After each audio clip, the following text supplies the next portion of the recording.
I'm here with Josh Palmer. Josh has been with me 24 years. He's done thousands and thousands of installations.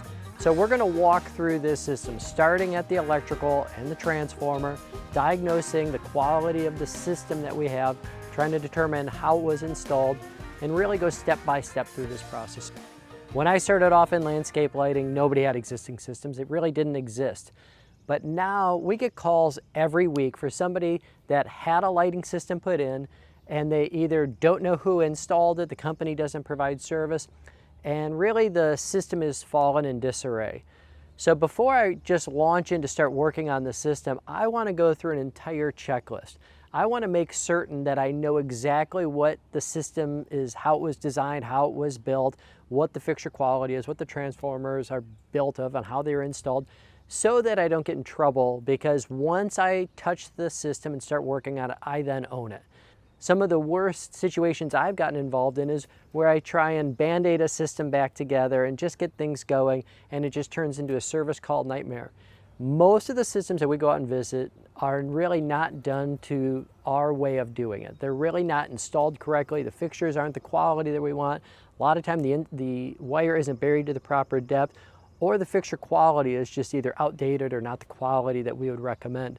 But we want to give the customer every opportunity to, if they could save money for the investment they had originally, that we want to really take advantage of that. So we go through a full checklist. It's about 15 to 20 different things we're going to look for on this system and give that diagnosis to the customer so they can make the best decision. Whether it's deciding to just not do lighting at all, to build out a brand new system, or to repair what we can repair without the warranties that we would typically put behind the system. So we're going to walk through today an entire checklist, show you what we look at in a lighting system and how we would diagnose it, and then what our recommendations would be for the customer.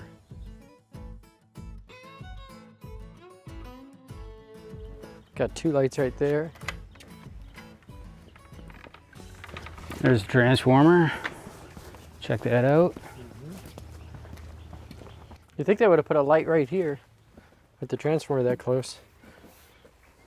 All right. First thing, let's plug it in, see what's going on. Outlet looks good. GFI's on. And red light, green light.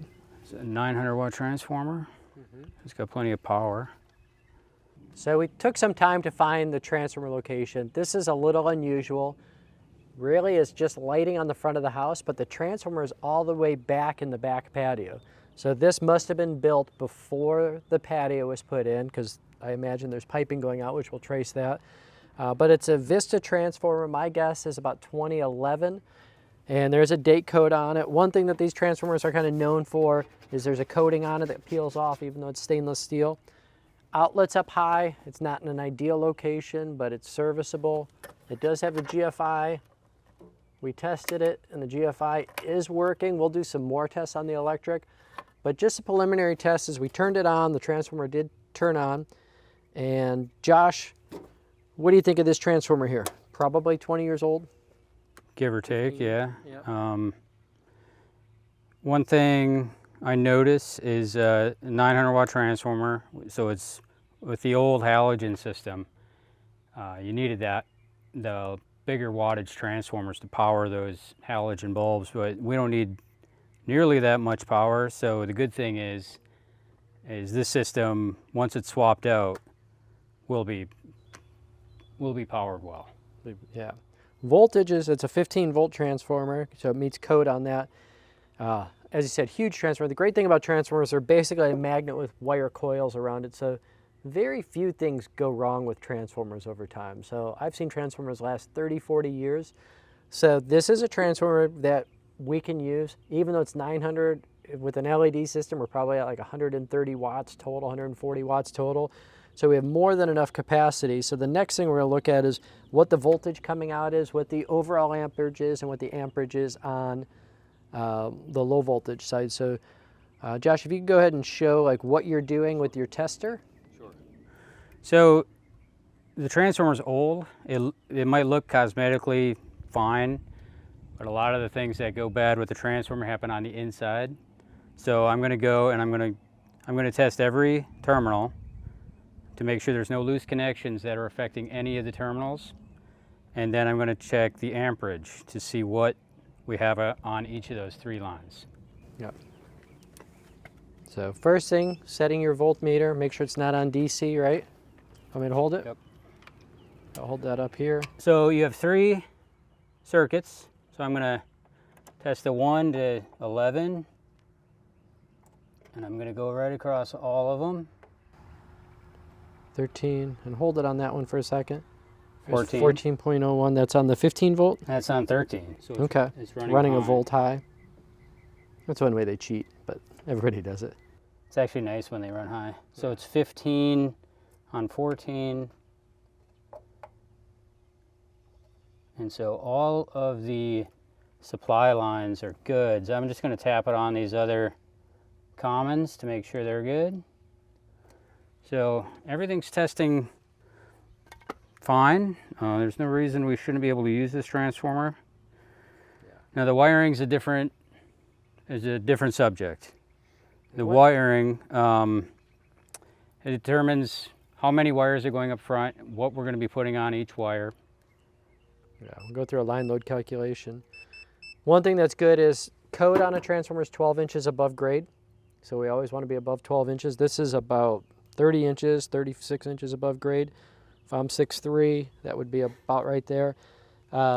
They piped it all in, which is good. It's not sealed here. That's an option you could do to keep ants and everything, but there isn't an ant infestation or anything like that, which is great. So one of the best tools you could have is your amp meter. We're going to show you how to use the amp meter. It's essential if you're going to diagnose a system like this. It tells you so much information about the wiring. This system is built with 3 wires, which is really low for a halogen system. It may work okay for an LED system, but Josh, why don't you get out that's an ideal, usually ideal or fluke or your 2 big testers or some that you might be able to buy cheaper, but they're really good brands.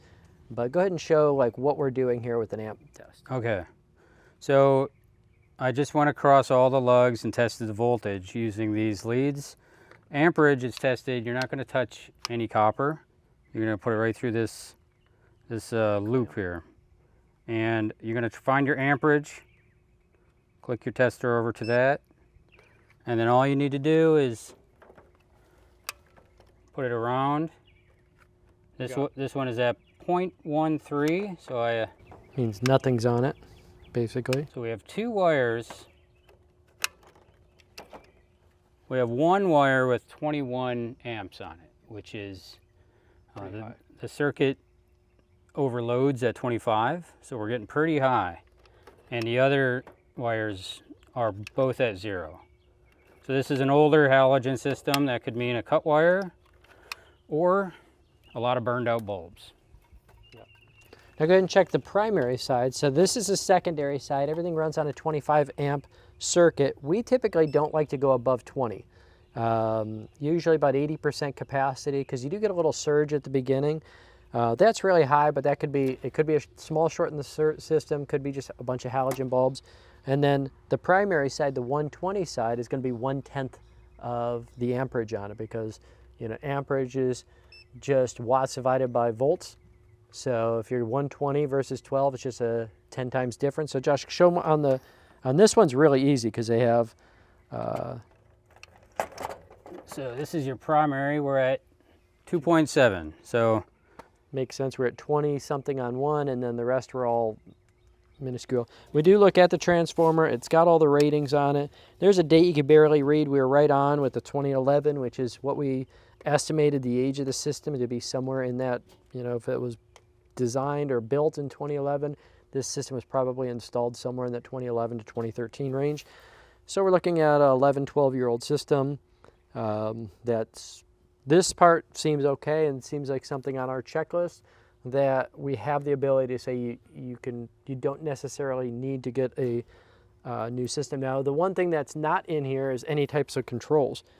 There's no photocell, there's no timer, there's no Lutron, there's no way that they're controlling this right now. It's probably why it's just laying on the ground, and why our customer called us here to say, my lights aren't working. First thing we always look for, it's not plugged in, but there may be a reason why it's not plugged in. So now that we looked at this, what we're going to do is we're going to go and start looking at the fixtures, and then we're going to start looking at what the wiring looks like. and determining what the wiring looks like. So join us over here as we go look at some of the fixtures. So we found the first batch of lights. None of them are on right now. There's power. We assume is going to come to it. We're going to test that out. This is a Vista system. Vista's a huge brand name. All of them need, obviously, knuckle tightening. They're wide open.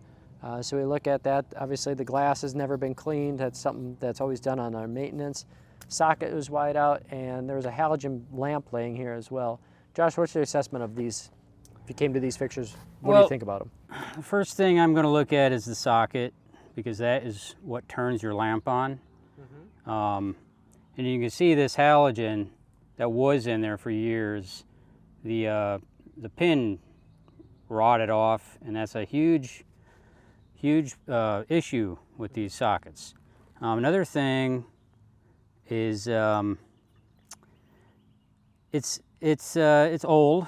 This wasn't bad 15 years ago, but my assessment is it's time to be replaced.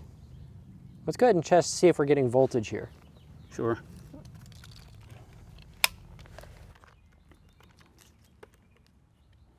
These sockets, they hold on to the pins by spring loaded, and those springs can wear out as well. So you'll get bad sockets and everything else with these. All right, I'm going to test the voltage. So he's going to put one of the pins in each of the holes, touching the spring basically. So we're at 12 volts right in there, 11, 12 volts. So that's more than adequate for running a landscape lighting system. We tend to like to run our systems on the higher end. What we'll have to do is figure out what the wire runs on it and do a full wire diagramming on the system.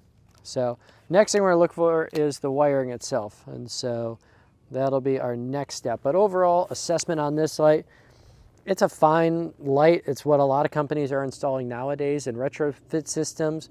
You know, if they did want to keep working with this, you could always replace the socket, which I'd probably recommend at this point. This one's been out in open air. Same with that one, they've been exposed quite a bit. Spring's fine, probably a new gasket. So you could put some work into fixing something like this. That's more, in my opinion, a DIY project than bringing out a professional to do it. But that is an option to try and save some money. There are such better products out there with, you know, integrated lights that are serviceable and so forth. But that is an option that somebody can just clean this all up and fix it and get it going. But overall, it's what I consider a mid-grade aluminum fixture. Some of the coating is come out of it, and obviously there's a hole for a weep hole to keep as moisture gets into it. But that's our assessment on the fixture itself.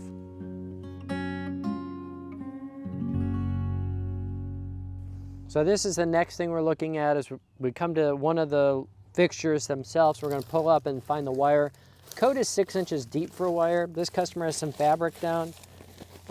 Two things is, number one, obviously you have the wire coming into the system. These are daisy chained together, and they're using a wire nut. Now I know some guys have loved these gel filled wire nuts. They're designed for outdoors. They're not my recommendation for something that's permanent. It's not quite as heavy duty and durable as a system that we would use. But Josh, what's your thought on this connection system? Initially, I don't mind them, but what's happened in the past is a year later, 2 years later, I would go back to a job that had these wire nuts, and that grease will be completely dehydrated and white powder. And then you'll see the connection, the copper will start getting green. So I would use something different. I would use something with a silicone sealant. That's exactly what I'm talking about right here. It's just powder. And then the inner, that's part of the wire nut that came out. So you can see that connection in there. So it's not a great, it held together, it's lasted a long time, but it's not a great connection. Josh, you want to go ahead and strip some of the wire back so we could see what the wire looks like itself? He's working live. Oh no. Yeah. That's not bad. So the wire is in pretty good shape. That's one beautiful thing about using stranded copper. This has got live voltage on it, but nobody cares. Not gonna hurt you. But this is wire looks like it's in good shape. Next thing is looking at wire depth. And the only way to really do that is just to pull some up. So it's not the depth that we'd really want to see. You're only about 2 inches down below grade. So I would recommend that it's put at code at 6 inches, but that's a judgment with the customer. So, assessment on the first luminaire, first fixture is, it's a mid-grade fixture. It's about 11 years old. There are much better products out there. We can refurb it. We can cut it out. We can polish the glass, maybe put new seal on it and grease everything up. That can be screwed back together. So it is something that they have the ability to fix it. Personally, with my company, I don't like getting into that because you start getting into a lot of potential problems down the road. I think you're putting more of a Band-Aid. It's like bringing in a 30-year-old car that's not a collector's car, but just an old beater, bringing in the mechanic and not expecting 6 months, 8 months later to have to bring it back again and again. So when I put in a system, I want to put it in and it's done once and for all. But assessment overall, if you're grading on an A through F scale, you're probably like a C, C minus. For the fixture, the wiring, besides depth, everything's good and it just needs new connections. Anything else, Josh? Well, the wiring definitely is a little shallow, and that will happen when they're trying to keep it in the mulch bed. You got all these trees right here, you have all these roots. Sometimes it'll be very difficult to get it down to where you need to be. So we would come out here in the grass and get it deep and shoot into the lights rather than try to play right along the sides. Yeah. So let's go look at some other lights.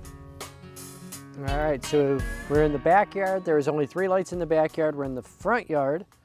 You might have just seen, as we came out here, this one was smoking. So probably an indication of why somebody unplugged this transformer is they were worried about a fire. And so often people tell me like, well, landscape lighting is safe. It can never have fires. I've seen it happen a lot when systems aren't put in right, when fixtures aren't done right. So this one, when I first walked by, it was on, and then I looked at it a moment later, it started smoldering and smoking. So there's a short right here on this system.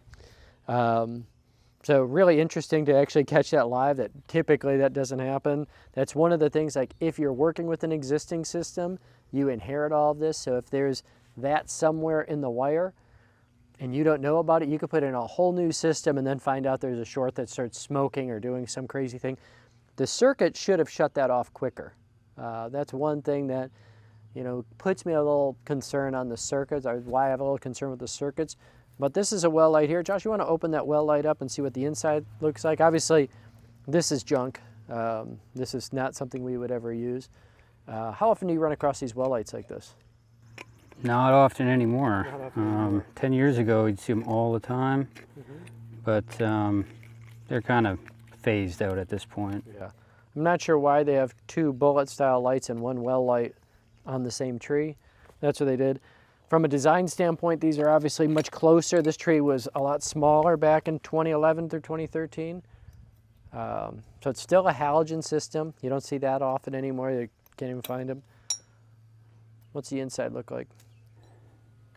It's dirty. Doesn't look like a lot of water he's gotten in there. Not a lot of water. It's interesting. A lot of bugs and stuff and debris has gotten in there. Socket was you could see the corrosion in the socket. But this is just a standard light you see a lot. Something you could assess.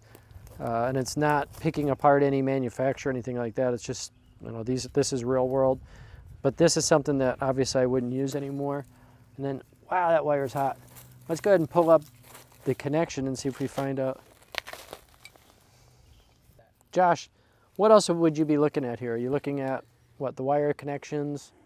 Well, the first thing I would do is go flip the circuit breaker off, because this should be tripping it, but it's not. It's currently smoldering and the wire is way too hot to handle. So we're gonna have to go flip that circuit breaker off. But after I do that, let the wire cool down, I'm gonna pull up the connection and take a look at that. I expect it to be fine, because if it's shorting out here, then the power is probably, the connection's probably good. Otherwise we wouldn't short. And this system has 3 fixtures. All these lights have 18-inch leads, meaning there's 3 different connections at least in here. I tend to like the least amount of connections possible is better. So what we would do, our assessment, if we were replacing this and we took over the system, is find where the main wire is coming in. If we're going to use that wire, and cut it before we get to any of this, and then rerun with 1 connection. So any point you have a connection, it's a possibility of failure. That's why I don't like 18-inch wire leads, because you're quadrupling the number of connections you have in the ground. But interesting one to look at. We'll look at the next lights behind it and test the voltage on these. So let's come back to this one, Josh. Right next to the well light, we've got a little up light here. This one had some discoloration, so I just want to see what's going on. Ooh. This is has a drain hole in it. So you can see that's evidence of ants. Ants have typically got into that.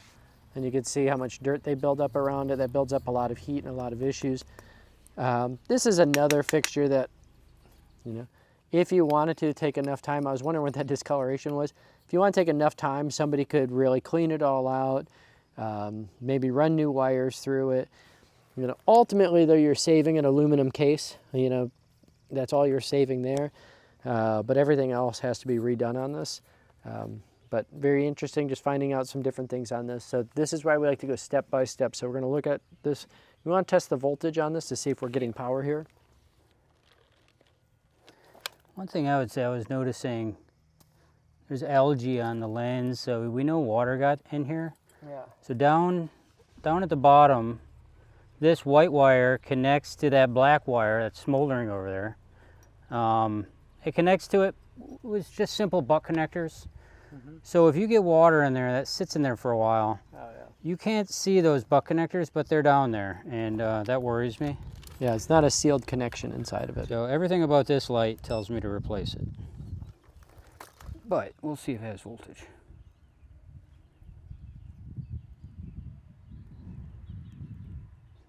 It's probably being drained by that short right there. At 8.2 volts, if we go and look at it. 0.8. Oh, 0.8 volts. So this one, yeah, this has a short in it somewhere. So it's probably the short coming in on that. So we're going to go hit the power breaker, cut that, and then we'll turn everything back on and we'll see what's happening. So we turned off the power. We cut that wire back. There was a dead short in it. So what was happening is the wire was melting down. Another concern about that circuit. We came back to this light. It was at 0.8. It was at 0.8. So now put it in there all the way. It dropped a little bit to 9.6. It's important to get good contact. A lot of times those springs start to deteriorate. So we're at 10.18. So an initial concern I have, there really isn't any lights on right now. So there's not any load on this, and we're already at 10.18. So we'll have to check to see what voltage. I believe it was at 14 volts, so we have 1 volt to work with. So we're going to be right on the edge of if this has enough wiring on that transformer to make it out here to keep us above the voltage. Ideally, I want to be at like 14, 15 volts at the fixture. This one we're on the lower range, but that's just something to look for, is bad connections. If I'm working with an existing system, I'm ripping out all the connections and putting all new connections in, unless somebody just did it right where they have hubs and, you know, they soldered everything together. They did something special, which you don't see too often. But that's just one of the problems that we found so far. All right, so we got 3 lights here, 3 fixtures. We call them fixtures, not luminaires, because it's a lamp that plugs into a fixture body. A luminaire is where it's all built into one. I'm not really sure what the design was. Maybe there was a third. You got that beautiful Japanese maple. You have the whole house. None of that's got lighting on it, but there's 3 here, which I'm not sure what this is doing, but gonna look at another one. Glass is okay. It is missing a screw. Josh, you want to do the same thing we did on the others? You tear that apart, and then we'll... wiring's at ground level here. This is one thing that these fabrics are always a little bit more troublesome to work around. So you do that, I'll do this. I got the better job. I know. You ever notice you wash your hands and they just always have dirt on them? Do you want a knife? You got a knife on you? That'll be nice.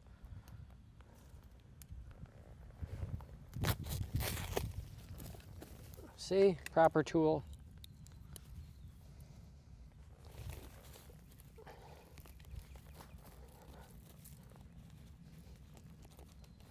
I think we're close.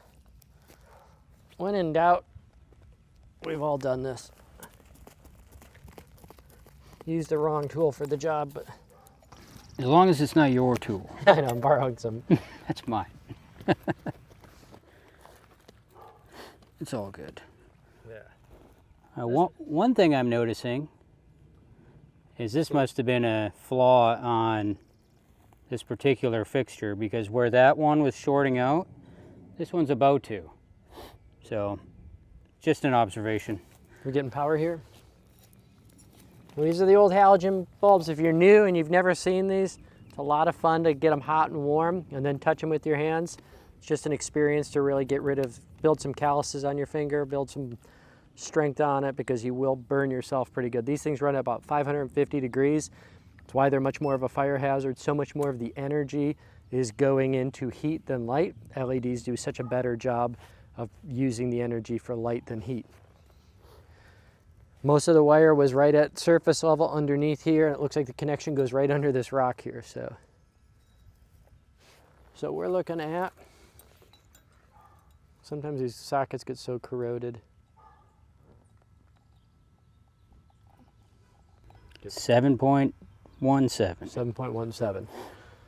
So one of the things we talk a lot about is voltage drop, and we don't have anything on this. There could be a small short somewhere.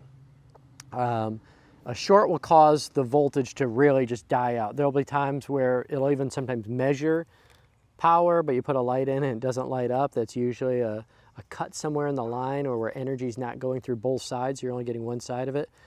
I think it might be, as Josh pointed out, this little point here is causing an issue for us not getting power. So there's energy coming out here on the main line, but at all the connections and all this point, and what's happening is as somebody jammed this into the ground, it's just cutting into it and causing some issues. Got the dog barking next door, but this, this light is in pretty rough shape as well. So far we've got maybe one more light we'll check out just to do a full diagnostic checkup on this. But a lot of these are more than just a quick repair, putting a lamp in.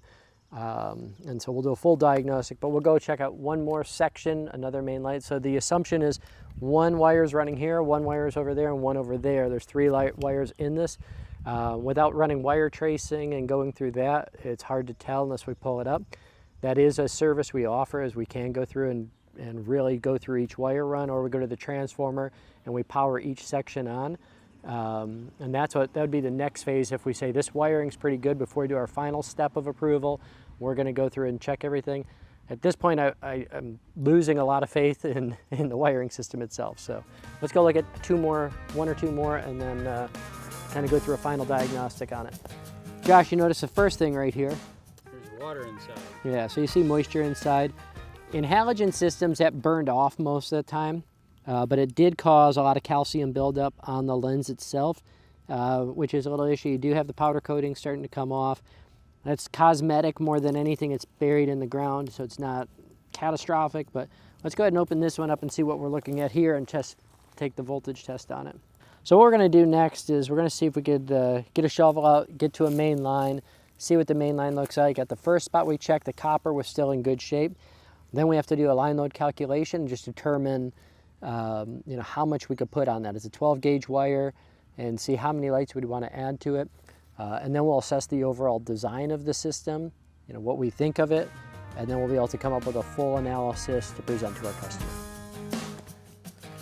So what we're doing here is we're trying to find the original wire, or the main line coming in. This has about a 2-foot wire lead that's been twisted up a little bit. Are you close to it now, Josh? No. I might be. I don't know. It's hidden. The secondary wire is not that deep.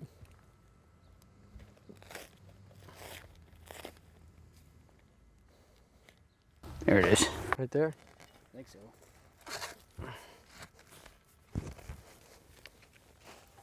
So we're looking for the connection. No matter what, this is what we would do, is go back and redo the connections. When we see those wire nuts, we're always taking those out. So here are the main wire nuts. All right. So we found the main wire. Let's go ahead and just pull them out. I'm just gonna clip this off, strip some back, because what I'm curious in is the condition of the 12 gauge wire running out here. I know it's gonna look horrible underneath this wire nut, so I'm just not even gonna bother taking that off. But if this wire is good, we can reuse it. Got a little green on there.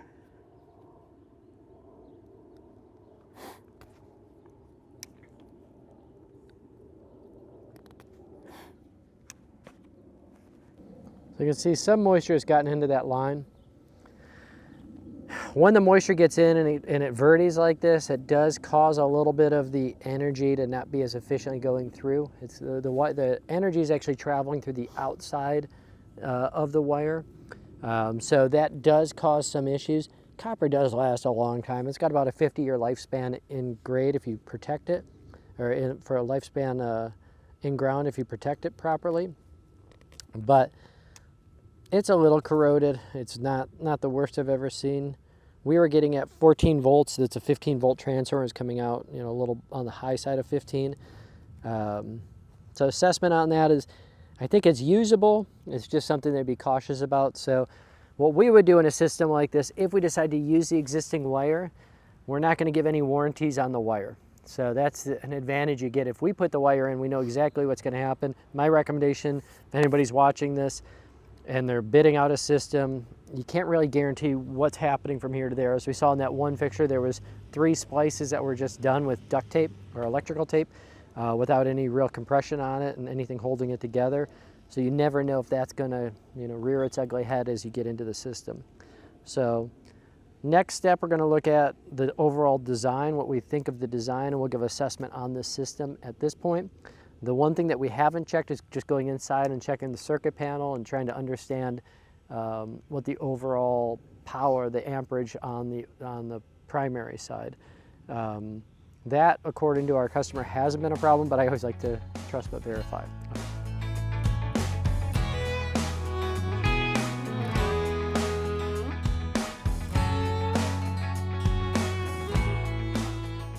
All right, Josh, so we went through a diagnostic on this system. Didn't show everything we did, didn't show the circuit panel, getting into that, but and what the load on the outlet is. But as far as the system goes, we looked at the transformer first. It's a fine transformer.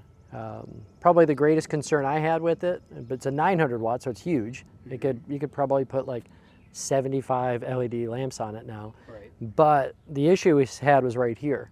We're sitting right here, and what did you think about that? It makes finding the short easy when there's smoke coming out of the ground. Good. So But that it didn't ever shut the circuit off. that's true. And so that's a big red flag to me, is that can easily become a fire. Anytime you have mulch, plants, everything like that, and if it's just smoldering like that over time, this fortunately happens to be rubber mulch, so it just melt. But it is something that when there's mulch fires, they just smolder for a long time. So I want a circuit that does trip off instantly. So transformer is big enough for capacity. Circuits have me a little bit worried. So that's a decision on the customer. They've had it for 14 years. If they say, we've lived it with it this long, we want to keep the transformer and save the $300 to $500 or whatever a transformer is going to cost. That's one thing. Wiring's another thing that we looked at. One section the wire wasn't deep. Other spots it was really deep. We found it in buried well. Probably put in with an irrigation system would be my guess. So some parts it's really deep. There's a lot of copper. A couple spots was a little green. We're getting 14 volts to some sections. But when we look at the overall design, I think that's one of the biggest decisions on there. If they just say, I loved the design we had, I don't want to improve it or like increase it at all, because there aren't any lights on the house at all. And a lot of these trees have matured a lot and they don't have any lights on it. So if we want to add to it, what do you think? If we're doing a new design in the front, I would replace that transformer. The current one, it just doesn't have, it just doesn't have the power to push voltage up here and keep everything at a proper voltage. Yeah. With the wiring the way it is, you're gonna have to run new wires, but the secondary side of the circuit, not tripping, that's the whole purpose of it, is it's supposed to instantaneously. When you touch those wires together, you should trip the circuit and you should be able to replace it. That's a tough one to replace the circuit on that brand of transformer. Fixtures, what do you think? Anything that... Oh yeah, these fixtures, they're old. Some of them gotten ants into them, water into them, everything else. There's corrosion. You could refurb them if you wanted to, but you're going to spend probably more doing that than doing it right and replacing them. And the quality of what's out there is so much better now than it was. You know, really there was a huge evolution that happened in lighting around 2013, 2014, just prior to this system being put in, so it's on the older end of technology. You could try and retrofit it, but the fixtures themselves would probably all need to be resocketed, re-greased. Some of them have corrosion. So, you know, one thing that's really simple about lighting, it's really only 3 or 4 main components. You have your transformer, you have your wiring, you have your connections, and you have your fixtures or luminaires. And of these, the 4 of them, all of them, I think the highest grade is the transformer, but the circuit gives me issues. Lowest grade is the connections, and then the fixtures right behind it. So we're going to go and meet with the customer. We're going to go through, you know, just replacing their existing design and the options with that, and give them every option available. And then what to do if, like, we really want to have a great lighting design, because this house is a beautiful house. You know, most likely the lighting was put in just to get some lights on it a while ago, and now we could do so much more with it. We could actually put a design and make the house look warm, welcoming, beautiful. The landscaping is beautiful. So, you know, obviously being a lighting person, I would say let's do it properly. But, you know, there's always your design, and then budget comes into everything.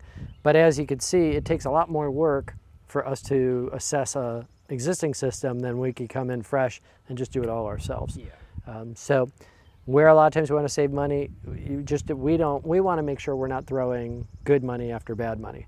So if we just came in here and did a disservice by just dropping some lamps in and burying it and saying a quick prayer and driving away, I think we'd be back out here 3 months later. Definitely. Over and over again. You have all those old connections, something's going to go wrong. And going back to that well light over there that we pulled up, on the secondary line had electrical tape wrapped around it. Who knows how many are out there.